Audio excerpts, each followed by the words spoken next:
Depuis plus de 2 siècles, l'hôtel de Brienne est le siège du ministère de la Défense. Construit dans les années 1720, il fut le théâtre des grandes heures de l'histoire de France. D'un point de vue architectural, c'est un hôtel assez classique. C'est-à-dire qu'il n'y a rien d'extraordinaire. C'est un hôtel relativement commun, très représentatif du début du XVIIIe siècle parisien. Dans son histoire, ce qui fait la particularité de l'hôtel de Brienne, c'est peut-être toujours cette proximité avec le pouvoir. Voilà, c'est-à-dire qu'il a toujours été occupé par des femmes de pouvoir, des hommes de pouvoir. La destinée de l'hôtel de Brienne a toujours été assez liée à celle de la France. En 1776, le comte de Brienne en fait l'acquisition. Monsieur de Brienne va profiter de la faveur de son frère et va devenir en effet ministre de la guerre. C'est la première fois que l'hôtel de Brienne devient le siège du ministère de la guerre et cette période dure vraiment très peu de temps puisque Monsieur de Brienne n'est ministre que de 1787 à 1788. Après avoir été la propriété de la famille Bonaparte, l'hôtel de Brienne est racheté par l'État en 1817 et devient le siège du ministère de la guerre.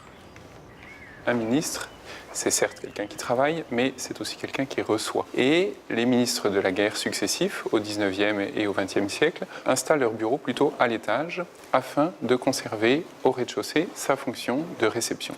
C'est pour cela que cette pièce ne devient bureau du ministre qu'assez tardivement dans le cours du XXe siècle. De nombreux ministres de la Défense ont ainsi écrit les pages politiques et militaires de la France entre ces murs. Parmi les plus illustres se trouvent Georges Clemenceau et le général de Gaulle. L'hôte le plus célèbre de l'hôtel de Brienne, c'est le général de Gaulle, qui s'est installé ici à 2 reprises, juste avant la Seconde Guerre mondiale et juste après la Seconde Guerre mondiale. Alors juste avant, ça a été très bref, puisque le général de Gaulle s'est installé ici en tant que sous-secrétaire d'État à la guerre et de la défense nationale, donc le titre qu'il a obtenu en juin 1940. Au débarquement, le général revient en France et se présente comme le chef naturel de la République. Paris, Paris outragé, Paris brisé, Paris martyrisé, mais Paris libéré, libéré par lui-même, libéré par son peuple avec le concours des armées de la France, avec l'appui et le concours de la France tout entière.